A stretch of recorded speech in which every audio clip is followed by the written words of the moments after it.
সাধক বামাখ্যাপার সঙ্গে যে কুকুরগুলো থাকতো আসলে কে তারা জানেন?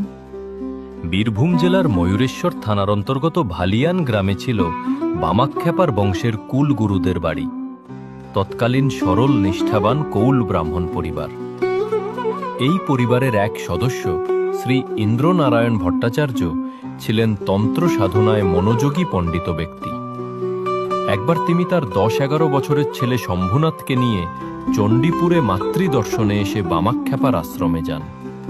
সেই সময় কিছু ভক্ত বামার কাছে চাল কড়াই ভাজা ও আখের গুড় নিবেদন করলেন।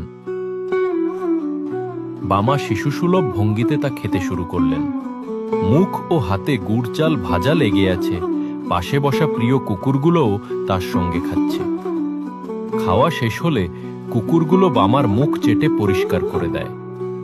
এই দৃশ্য দেখে ছোট শম্ভুনাথ বিরক্ত হয়ে বলল, ছি ছি, এই খ্যাপার কাছে কেউ থাকে নাকি?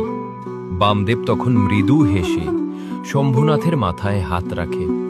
তারপর হঠাৎ শম্ভু ফুঁপিয়ে ফুঁপিয়ে কেঁদে ওঠে এবং বলে উঠল, না গো বাবা, এরা যে কুকুর লই, এরা তো বড় বড় জটাধারী সাধু। ইন্দ্রনারায়ণ অবাক হয়ে চেয়ে থাকলেন বামদেবের দিকে। জিজ্ঞাসা করলেন, ব্যাপারটা কি বাবা? বামা এবার ইন্দ্রনারায়ণের